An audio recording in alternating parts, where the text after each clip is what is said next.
Quelque part dans les collines de Californie, le 14 juillet 1852. Ma très chère Marie, je t'écris ce soir à la lueur d'un feu de camp, assis sur une caisse de bois, avec le bruit de la rivière tout près. Thomas, je t'en parlerai, dort déjà à 2 pas de moi. Dehors le ciel est d'un noir profond, et les étoiles sont si nombreuses et si proches qu'on croirait pouvoir les toucher. Ce soir je pense à toi, ce soir je t'écris. Le voyage a été long et dur, de Bordeaux à New York, 3 semaines sur l'Atlantique, les vagues hautes, le mal de mer les premiers jours. C'est sur ce bateau que j'ai rencontré Thomas Reilly, un Irlandais de Cork, 30 ans, solide comme un chêne et drôle comme pas deux. Il cherche de l'or lui aussi. Depuis New York, on a pris un autre bateau jusqu'au Panama, et là, Marie, la jungle. Une chaleur étouffante, des insectes partout, une boue qui n'en finit pas. 3 hommes sont tombés malades sur la route. Pas nous, Dieu merci. De l'autre côté du Panama, on a repris la mer jusqu'à San Francisco. 4 mois de voyage en tout. Quand j'ai vu les collines dorées de Californie depuis le pont du bateau, j'ai pensé, voilà pourquoi je suis parti. La Californie, Marie, je ne sais pas comment te dire. C'est grand comme tu ne peux pas imaginer. Des vallées qui n'en finissent plus, des collines couleur de pin doré, des séquoias si hauts qu'on doit renverser la tête pour voir leur cime, et des champs immenses, plats, qui s'étendent à perte de vue sous un soleil qui tape fort, des champs de tournesol, Marie, des milliers, qui se tournent tous ensemble vers le soleil le matin. J'ai arrêté de marcher pour regarder. Thomas m'a demandé ce que j'avais.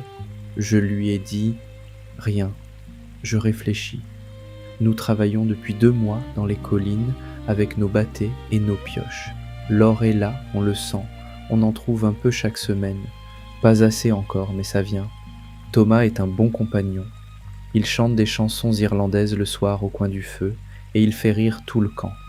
Sans lui, les journées seraient bien plus longues. Ce pays est beau, mais il est dur. La semaine dernière, 2 hommes se sont battus en duel au camp voisin.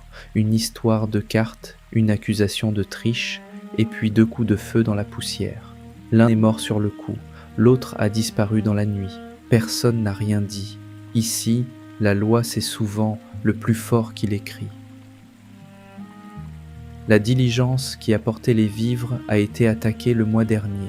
Les bandits ont pris l'or et laissé les hommes sur le bord de la route. Je te raconte ça non pour t'inquiéter, mais pour que tu saches que je fais attention. Thomas et moi, on ne va jamais seul, on se surveille. Mais le soir, quand le feu crépite et que les étoiles apparaissent, je pense à toi. Je pense à Camille et à ses petits pas dans la cour.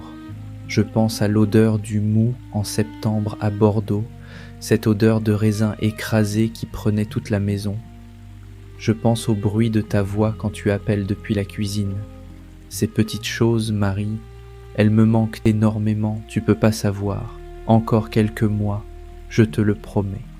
Je rentre avec assez pour qu'on recommence. Si tu veux m'écrire, envoie ta lettre à Étienne Morel, bureau de poste Nord, San Francisco, Californie, États-Unis d'Amérique. Je passerai la chercher dès que je descends en ville. Embrasse fort notre Camille pour moi. Dis-lui que son papa pense à elle chaque soir en regardant les étoiles. Ton mari qui t'aime et qui compte bien revenir. Étienne.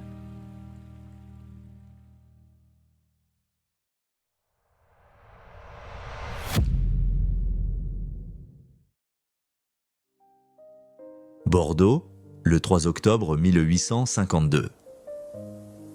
Mon très cher Étienne, ta lettre est arrivée un mardi matin.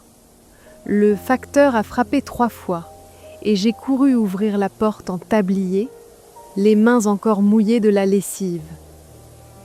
Quand j'ai reconnu ton écriture sur l'enveloppe, j'ai dû m'asseoir sur le pas de la porte, tellement mes jambes ne me portaient plus. 6 mois sans nouvelles, Étienne. 6 mois. Je l'ai lu 2 fois de suite, debout dans le couloir. Et puis j'ai pleuré, de soulagement. Il était joli ton dessin sur l'enveloppe. On aurait dit des fleurs. Des tournesols, il me semble, les fleurs du soleil. Camille a voulu le garder, elle l'a posé sur la table de la cuisine. Je lui ai dit que c'était papa qui l'avait dessiné pour elle. Elle a souri et n'a plus voulu qu'on y touche. Camille va bien. Elle grandit trop vite. Tu ne la reconnaîtras pas quand tu rentreras. Elle parle maintenant. Des petits mots qui font rire et qui font mal en même temps. L'autre jour, elle a montré ta photo sur le buffet et elle a dit « Papa, loin !» Juste ça, papa loin. J'ai dû sortir dans le jardin pour qu'elle ne me voie pas pleurer. Louise passe presque tous les jours. Elle apporte des légumes de son jardin, des œufs, parfois une volaille. Sans elle, je ne sais pas comment on ferait. Je couds et je repasse pour les voisins.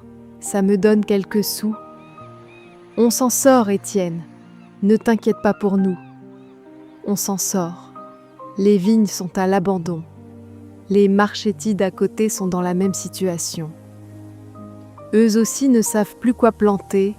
La terre est là, mais personne ne sait quoi en faire. Plusieurs familles du village sont dans le même cas. Si tu avais une idée en rentrant, les gens t'écouteraient. À propos de Louise, je crois qu'elle a un galant. Depuis quelques semaines, elle a la tête ailleurs. Elle rougit pour rien et elle chantonne en épluchant les légumes. Je lui ai demandé ce qu'elle avait. Elle m'a dit rien en regardant ses chaussures. On verra bien. Thomas a l'air d'un brave homme. Je suis soulagée que tu ne sois pas seule là-bas. Remercie-le de ma part. Un homme qui fait rire son prochain dans ces conditions mérite qu'on lui dise merci. Fais attention à toi, Étienne. Ce duel que tu me racontes, cette diligence attaquée, ce pays fait peur de loin. Je sais que tu fais attention. Je sais que Thomas veille. Mais la nuit, quand la maison est silencieuse et que j'entends que le vent dans les volets, je pense à toi et je prie. Reviens-nous. Camille et moi, on t'attend. Prends le temps qu'il faut, mais reviens-nous entier.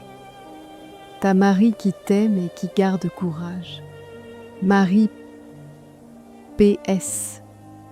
Camille t'envoie un bisou. Elle sait pas encore écrire, mais elle a mis sa petite main sur le papier. Tu la vois ?